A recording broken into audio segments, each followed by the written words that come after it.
নমস্কার, আমি আশালতা। আজকে আমি আলু পরোটা করে দেখাবো। এই শীতের সময় পরোটা এই ধরনের জিনিসগুলো বেশি ভালো লাগে। তো আমি এখানে আটা দিয়ে করছি। তো নিয়ে নিচ্ছি গমের আটা, স্বাদ মতো নুন, আর দিয়ে দিচ্ছি রিফাইন তেল 2 চামচের মতন দিলাম। আর এখানে আমি 3 চামচের মতো নিয়েছি গমের আটা। খুব ভালো করে মিশিয়ে নেব যাতে তেল নুন ভালো মতন আটার ভিতরে মিশে যায়। এবারে দিয়ে দেব জল। জলটা একসাথে বেশি দেবেন না, মাঝে মাঝে দিয়ে এটা দেখতে হবে কতটা লাগছে।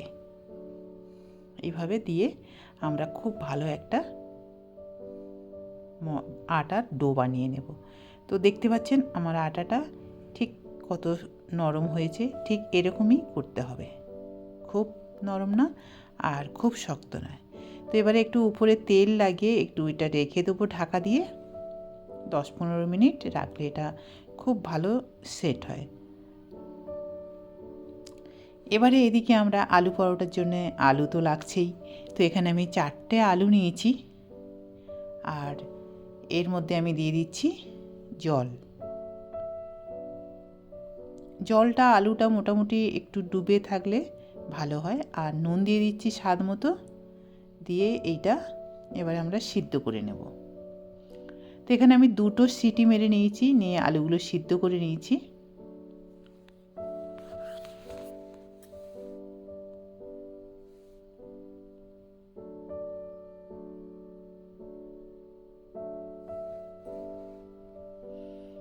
এবারে আলুগুলো আমি একটু গ্রেট করে নেব। এইভাবে আলুগুলো গ্রেট করে নিলে খুব ভালো হয়। আলু পরোটা ফেটে যাওয়ার একদম ভয় থাকে না।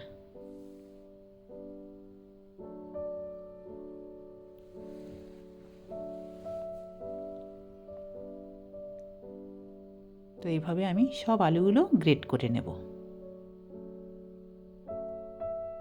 এবারে আমরা নিয়ে নেব এখানে আমের আচার।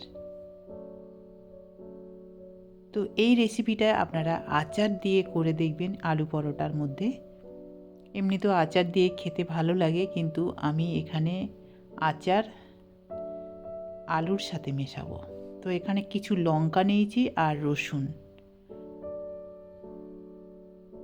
খুব একটা টক ঝাল, একদম দুর্দান্ত রেসিপিটা হবে আলু পরোটা। এবারে আচারটা এর সাথে দিয়ে খুব ভালো করে পেস্ট করে নেব। আর দিয়ে দিচ্ছি নুন, একটু দিয়ে দিচ্ছি স্বাদ মতো। এবারে এটা পেস্ট করে নিয়েছি। দেখুন পেস্টটা ঠিক এরকমই হবে, যাতে আমের খোসাগুলো ভালো মতন একটু পেস্ট হয়ে যায়, সেই জন্য আমি এটা করলাম। এইভাবে আপনারা করে দেখবেন, পরোটা কোনো দিন ফাটবে না। তো এবার খুব ভালো করে এটা মিশিয়ে নেব। তো ঝালটা কিন্তু সবসময় নিজেদের স্বাদ মতন ব্যবহার করবেন। তো এটা মেশানো হয়ে গেছে। এবার আমরা এদিকে রেখে দিচ্ছি, দিয়ে আমরা এবারে আটাটা আবার একবার একটু মেখে নেব ভালো করে।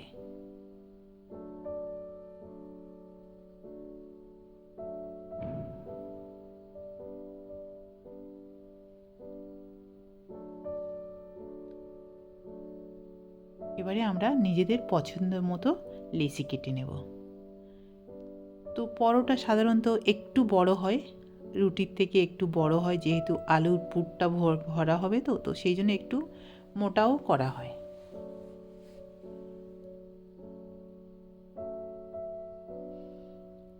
তো এইভাবে সবগুলো লেচি কেটে নিয়েছি আমি। নিয়ে উপরে একটু আটা ছড়িয়ে দিলাম, দিয়ে ভালো করে লেচিগুলো গোল করে নেব।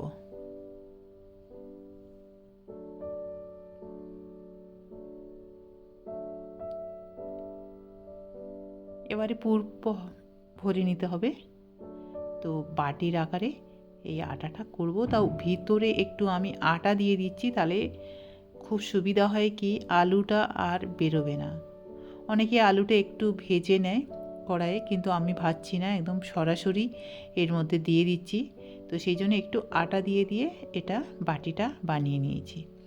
এবার আমি এখানে আলু ভরে ভরে আলু দেব, যাতে খেতে বেশি ভালো লাগে। তো দেখুন আলুটা আমি ভরে ভরে দিয়েছি, ব্যাস। এবারে মুখগুলো ভালো করে বন্ধ করে দেব। খুবই সহজ, এইভাবে বানালে খুব ঝামেলা নেই। ব্যাস, এটা হয়ে গেছে। আরও একটা ভরে দেখাচ্ছি। এটা এইভাবে ঠিক মুখগুলো বন্ধ করে নেব।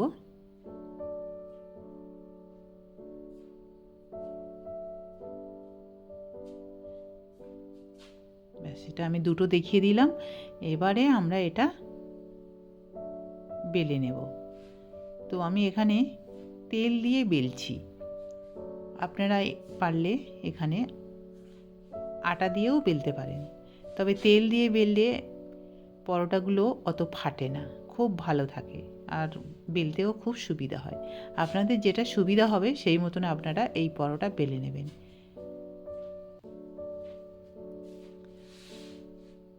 তো ঠিক এইভাবে বেলতে হবে।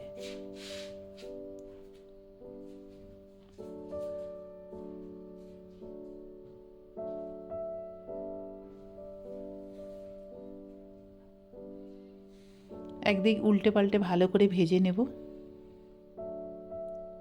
এবার এই পরোটা আপনারা ঘি দিয়েও ভাজতে পারেন, আবার তেল দিয়েও ভাজতে পারেন। তো আমি এখানে রিফাইন অয়েল দিয়ে ভাজছি, রিফাইন তেল দিয়ে ভাজছি। আপনারা পারলে এখানে ঘি দিয়ে ভাজতে পারেন।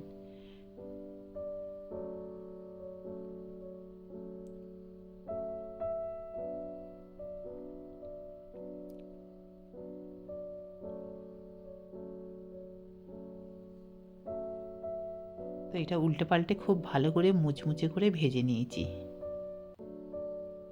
আরও একটা ভেজে দেখাচ্ছি আপনাদের।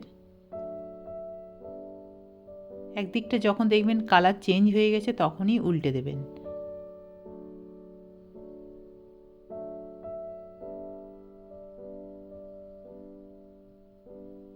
তো দেখলেন তো, এইভাবে আমি আপনাদের ভেজে দেখালাম। আর এই শীতের সময় আপনারা এই পরোটা বানিয়ে খান, খুব ভালো লাগবে।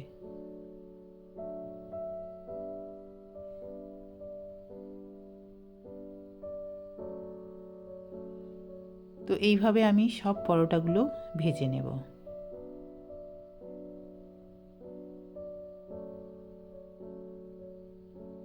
আর কেমন লেগেছে এই রেসিপিটা আপনারা অবশ্যই কমেন্ট করে জানাবেন। আচার দিলাম সঙ্গে। আমার এই রেসিপিটা যদি আপনাদের ভালো লাগে তাহলে লাইক করবেন, শেয়ার করবেন, সাবস্ক্রাইব করবেন, আর আমার বেল আইকনে ক্লিক করবেন। তাহলে নতুন নতুন ভিডিওর সাথে আপনারা আপডেট থাকতে পারবেন। নমস্কার।